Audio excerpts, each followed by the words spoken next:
What's up, everybody? Welcome to Podcast Now. I'm Alex, and in this video, we are going to get controversial as heck. We're going to talk about the Cyberpunk 2077 reviews. I know this is a couple days later, but I wanted to sum up two of the biggest controversies going around with the and so some of this is going to take the side of CD Projekt Red and Cyberpunk, and some of them I think is going to be honestly constructive criticism. So hopefully nobody gets too mad. I'm going to be as fair as humanly possible, really, to everybody, or as many people as I can. But I do want to talk about two things. Number one, the kind of the double standards that have gone on with graphics and glitches and stuff like that. And number two is the woke brigade that's kind of happened. I didn't want to put that in the title, but I wanted to say it in this video. So I'll explain what I mean. But first, I do want to just say, if you guys do like this stuff and you guys have liked my because I've covered Cyberpunk as well for many, many months now, make sure you guys are subscribed. Make sure you guys have the bell icon turned on. I'll actually be live streaming this game this Friday, and I'll be doing it a couple times, live streaming it on this channel. I'm also going to have loads of videos really starting yesterday and today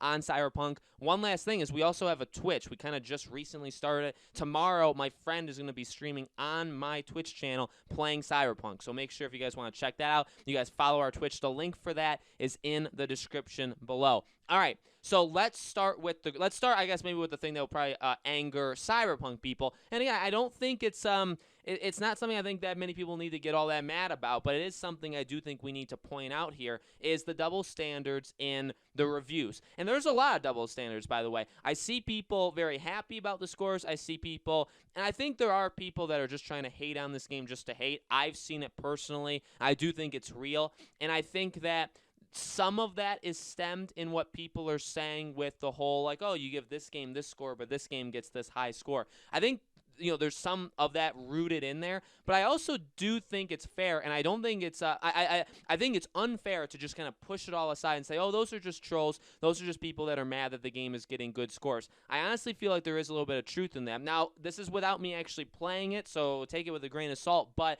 I have seen that. Days Gone was trending on Twitter, and for good reason. Days Gone kind of has become known for, remember when that game came out, a lot of sites held that game's scores back, like they lowered the scores because of graphical things, whether it was clipping, whether it was texture pop-ins, whether it was bugs and crashes and all that stuff. They reviewed it based off that, which honestly I think you do have to do. Now, if the day one patch that you need to download before you can even play the game, which is the case with Cyberpunk, if that fixes all of them, the majority of them, whatever, then yeah, I guess the review score is technically going to be different than that, because everybody going into this game, the consumers, ones that are buying the game, they're all going to get like that product. And so I guess it does honestly come down to CD Projekt Red, where it's like, if you gave reviewers broken copies of your game that didn't have patches in it, or they weren't allowed to do the patch, or how, and I don't honestly know.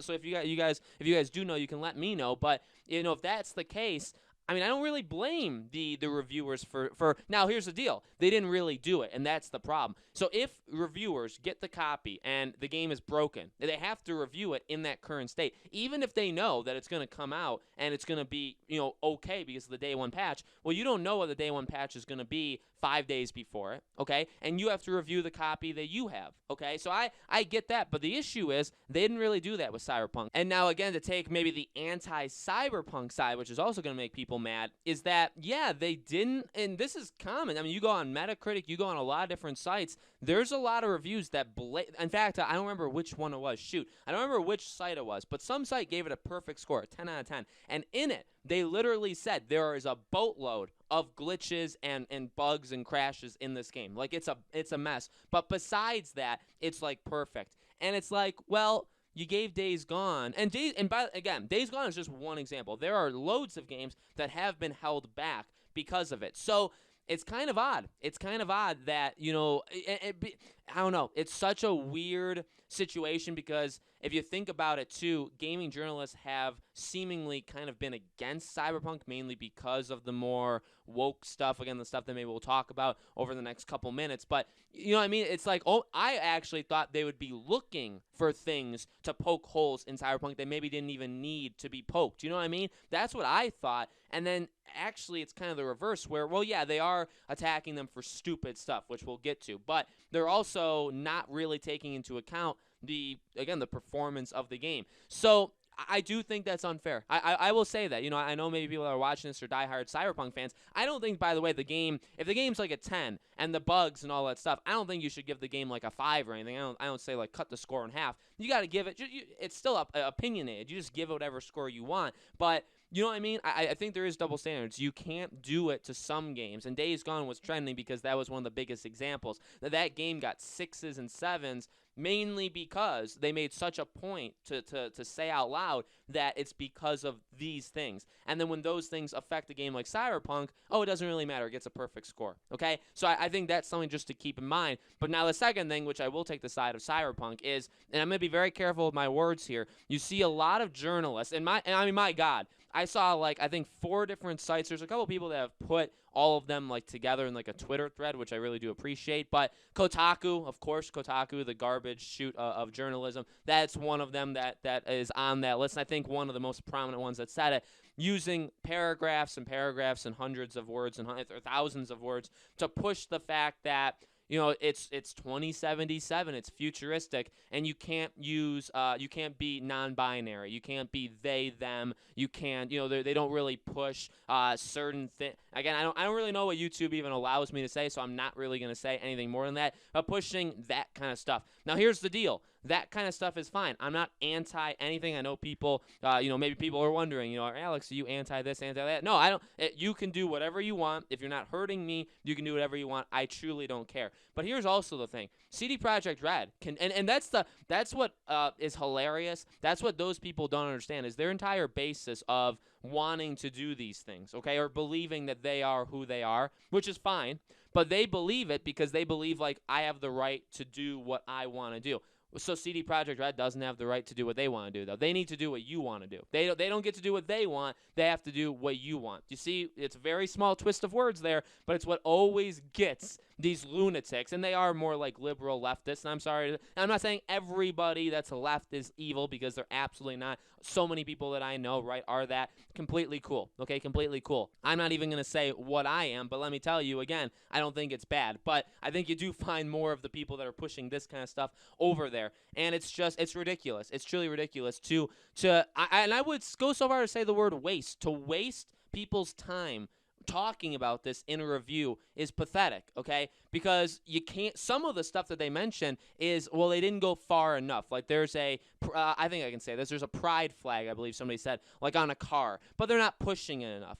I mean, they did the same thing with The Last of Us. Ellie, the kind of person she is, she's the first of that, being a main character of game. That's incredible. That's an applaudable thing, right? But it's never enough. It's never enough because, maybe she didn't do this enough, or maybe they didn't show that enough. It's never enough to those people. That's why I always say, the idea with these people is, if you let them in just a little bit, if you give them just an inch, they're going to take the entire thing, or they're going to demand the next big thing and the next big thing, and that's how it goes. So it goes with censorship on the internet, it goes with so many things, but specifically talking about games or Cyberpunk, again, even if they had they, them as a thing, then it would be, they don't let you have enough, dialogue-based decisions on that, or they don't have enough other characters. It's not even just that you can't be, but where's the other characters? I mean, why isn't it 50-50%? Why isn't it half the population? Why aren't they non-binary? You know what I mean? And that's what it becomes to them, and it's insane. Now, again, it's a small group of people, and by the way, it's not every review site saying this, and by the way, those sites are garbage, and by the way, those sites don't get people to click on them. That's why they're dying. I mean, there's a reason why Kotaku's dying, and it's probably because they make these horrible articles that nobody, isn't Kotaku the one who wrote the PS5 review one that we bashed, it was, and then their editor-in-chief even defended it. So you have these sites that claim they're all for gaming, but in reality, and this is the truth, and I mean, there's so many examples of this, they claim they're gamers because that's what it is. But if you're a gaming journalist, that means you're a journalist who's a gamer. You know what I mean? You can't be a gaming journalist and be a political person that's never played a game. But funny enough, the reason I said that is because that's what it tends to be. You have these people that are actual terrible at games. They don't, or they don't care about the games at all. All they want is their agenda put in the games. And then if you start to have those people working in the gaming industry, making the games, then you have an even bigger problem, which we've seen kind of sporadically in the gaming industry. The good news is this. I do think it's dying. I think people are rejecting it as they should. Again, there's nothing wrong with having these, even the things that they're wanting, there's nothing wrong with having them in the game. There's nothing wrong with people wanting it. There's nothing wrong with people being it in real life or in a game. There's nothing wrong. But you have to respect their freedom of choice. That it's their game. And if you don't want to buy it, don't buy it. But don't make a big deal out of it, because guess what? Nobody truly cares. And the people that do is such a small amount. And I bet you most of them would never even get the game in the first place. That tends to happen too. The people that complain the loudest on these specific things gaming-wise, they're never going to get the game. The people complaining that there's not a choice to be they, them in Cyberpunk, I'm going to wager a bet they weren't going to get the game in the first place, okay? Or the majority of people that think that we're not going to get the game. And if they were going to get the game, I don't really know what they were expecting or what they were watching over the last several years that this game has existed, okay? So hopefully that evened out. You know, I do think there is a place to criticize Cyberpunk because of those glitches and bugs, and I think that it has had, in that way, kind of unfair treatment. It's gotten higher scores than it probably should have, because those bugs should have affected the scores at least just a little bit, okay? At least just a little bit, simply because